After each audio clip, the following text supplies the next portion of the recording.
Bueno, seguimos informando en Canal E y va a ser un gusto, como siempre, conversar con el profesor Claudio Loser, prestigioso economista, ex integrante del Fondo Monetario Internacional. Claudio, un saludo muy cordial desde Argentina. Muchísimas gracias por el piropo desde aquí de Washington, D.C. Bueno, no es para menos el semejante piropo. Vamos a ver, profesor, primero, ¿cree usted que se alcanzó un acuerdo bueno o aceptable con el Fondo Monetario Internacional o es lo que era posible para el momento que vive la República Argentina y también el Fondo Monetario Internacional? Yo creo que era lo único posible, digamos, dadas las circunstancias. En la Argentina sentían o sienten que han sido atados de mano y por el lado del fondo sienten que han sido demasiado flexibles y que se corre un gran riesgo. O sea, es una situación muy frágil, la situación económica, y en el informe del personal del fondo dicen hay riesgos muy importantes que me consta que existen en este programa para llegar a fin de año. Bueno, para llegar a fin de año, estamos hablando de unos pocos meses. ¿Cuáles serían esos riesgos, Alejandro? Claudio, perdón. Bueno, Alejandro es Alejandro Werner, que es el otro. Con quien hablé hace un rato. Con quien hablé hace un rato, sí, por eso.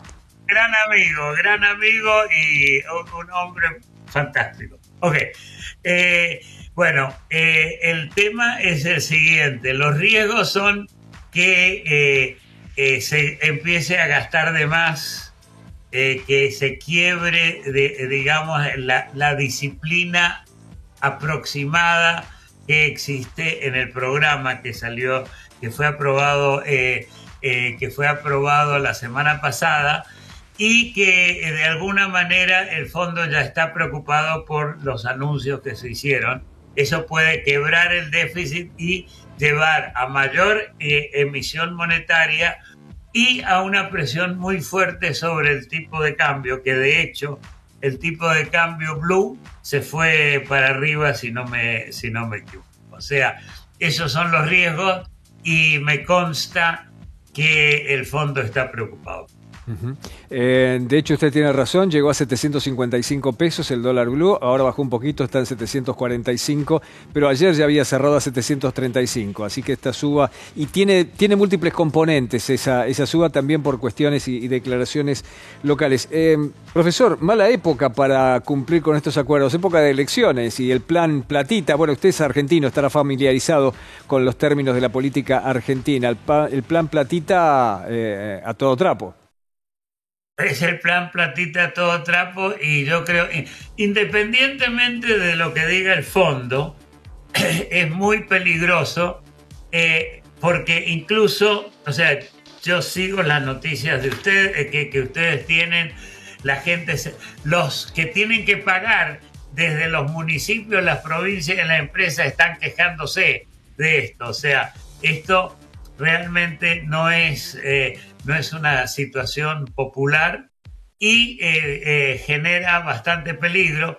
El fondo le va a dar la plata, los 7.500 millones de dólares, pero hay en noviembre 2.500 millones de dólares o 1.500 millones de dólares más, que van a depender de cómo se cumpla, y esto es realmente lo que uno le preocupa. O sea, el gobierno puede intervenir para parar la subida del dólar, pero si lo hace demasiado se queda rápidamente sin dinero. O sea, yo veo riesgos importantes, y yo creo que Massa lo sabe, o sea, el Massa ministro lo sabe, pero no puede controlar al Massa candidato.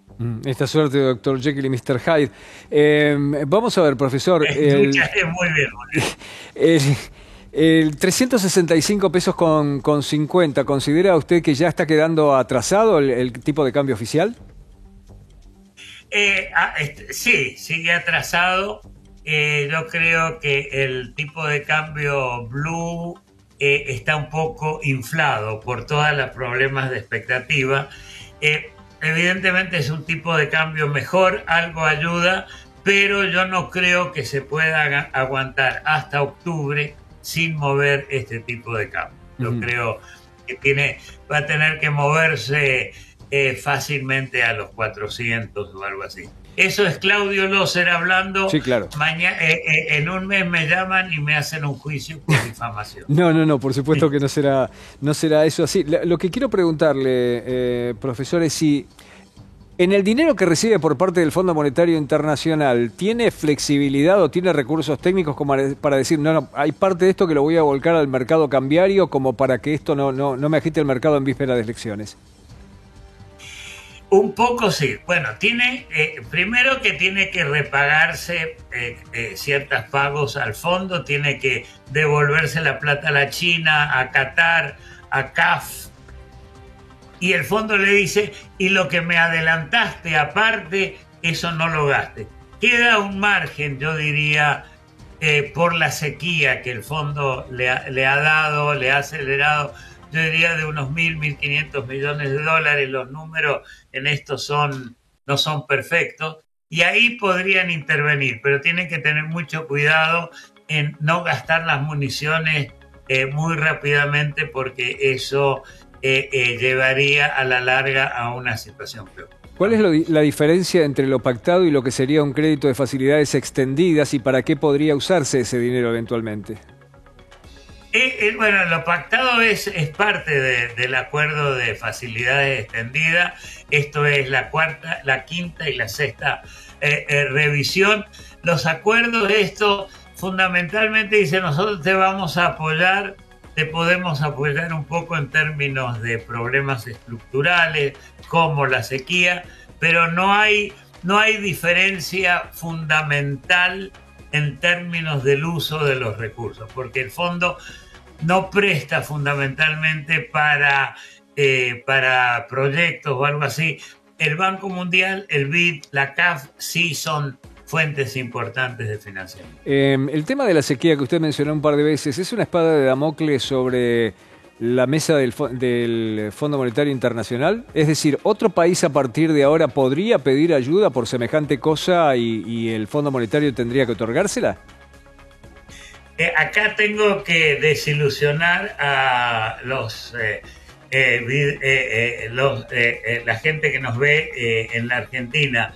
El fondo hace mucho tiempo que presta para estas circunstancias externas al país, sea sequía, terremoto, problemas de precios internacionales. El fondo siempre lo ha hecho, y la Argentina ha tenido acceso, incluso por dar un ejemplo antiguo, en el año 1975 el fondo le prestó plata a la Argentina también por un tema de sequía durante el gobierno de Perón en ese momento. O sea, no es algo solo de la Argentina, y el fondo lo ha estado haciendo.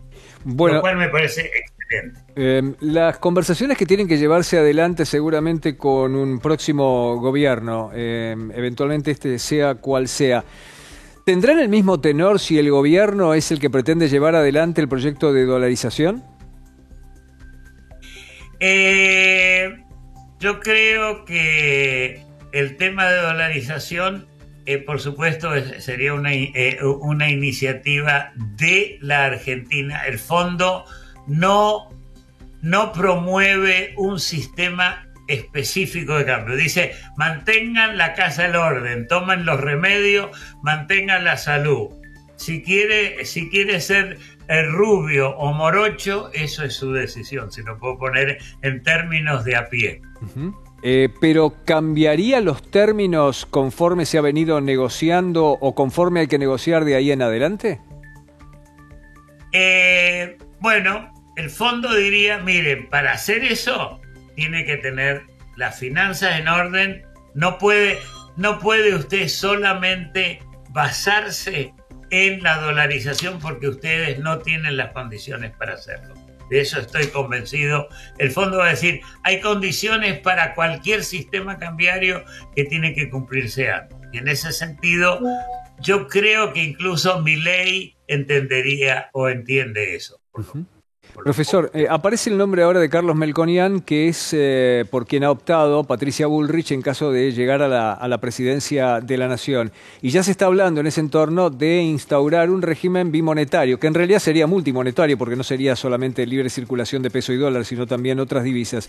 ¿Lo considera usted, ya como economista, no como ex miembro del Fondo Monetario Internacional, mejor que la dolarización? Muchísimo mejor. O sea, yo no compro la dolarización tan simplemente porque la Argentina no tiene las condiciones, no tiene los dólares. Un sistema bimonetario con disciplina macroeconómica sería, digamos, funcionaría bien como ha funcionado de hecho en lugares como Perú, muy fuertemente en lugares como Chile y en forma indirecta en lugares como México.